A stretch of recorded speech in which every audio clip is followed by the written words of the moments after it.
ça. Ah dada, pour trop de cadette, à cheval sur mon bide. Tu me fatigues, je n'en peux plus, dis bonjour, dis bonsoir. Ne cours pas dans le couloir, sinon pendant tu fais pas ci, fais pas ça, viens ici, au doigt de là.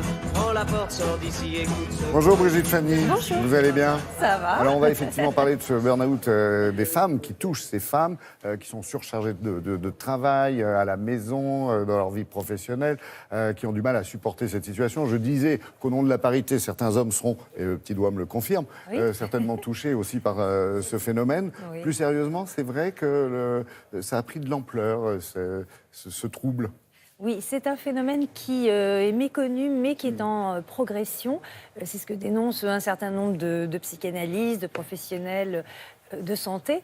Alors, c'est ce qu'on peut appeler le burn-out maternel, sur le modèle du burn-out professionnel. Il peut y avoir des femmes qui sont épuisées psychiquement et physiquement et qui vont, comme certains salariés écrasés de travail et préoccupés dans leur entreprise, qui peuvent faire une dépression sévère, pouvant mener à une hospitalisation. Alors, à ne pas confondre, parce qu'il s'agit du burn-out des mères avec le baby blues, par exemple. Ce n'est pas du tout la même chose. Le baby blues, c'est après la naissance d'un enfant, une dépression ou une déprime transitoire qui s'explique par la fatigue de l'accouchement, par le fait qu'on se retrouve seul parfois avec un bébé dont on ne comprend pas toujours les besoins, par cette chute brutale des hormones. Dans le burn-out maternel, d'abord, on peut faire un burn-out maternel à n'importe quel âge des enfants. C'est-à-dire les enfants peuvent être bébés, peuvent être à l'école primaire, ados, étudiants, quand ils continuent à vivre à la maison. Et donc ne pas faire cette confusion-là. Le burn-out maternel, la cause principale, c'est cette charge mentale qui repose sur les épaules des femmes. Alors comment comprendre ce phénomène, cette charge mentale? On regarde.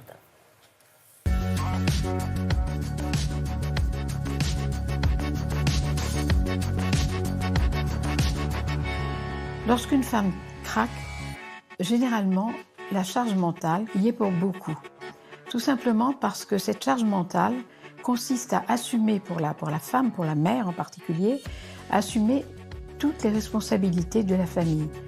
Concernant à la fois l'éducation des enfants, la marche aussi de son foyer, sans compter le travail, qui lui aussi fait pression. Il faut comprendre qu'elle est l'objet de pressions multiples.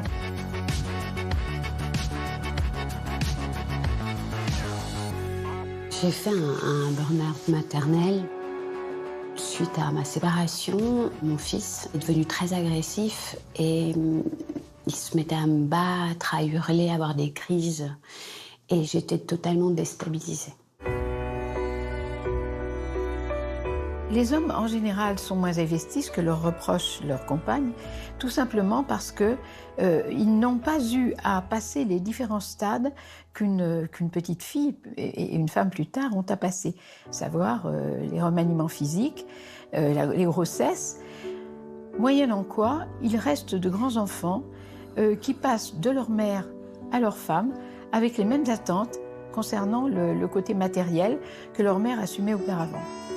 Ils sont donc dans le registre plus ludique avec les enfants. Ça leur correspond tout à fait.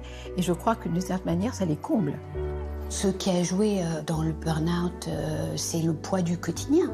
L'emmener en classe le matin, on se lève à 6h, je rentre pas avant 20h30. De gérer les activités, les anniversaires. Qui va l'emmener chez l'orthophoniste? Qui va payer les factures? Moi? Mais comment je vais les payer? Comment on fait? Quand la charge mentale est trop forte, la dépression guette.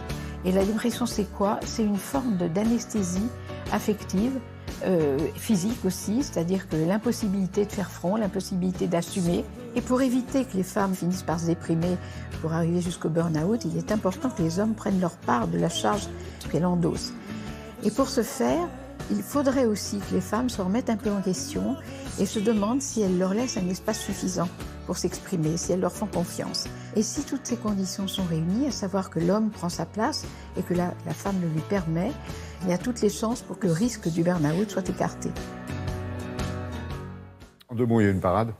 Voilà, en plus du partage des responsabilités avec le compagnon, bien sûr, faire en sorte de poser aussi des limites à des enfants, parce qu'il y a des mamans qui sont débordées par des enfants que l'on dit rois ou tyranniques, donc il faut poser des limites aussi aux enfants. C'est une des parades du burn-out maternel.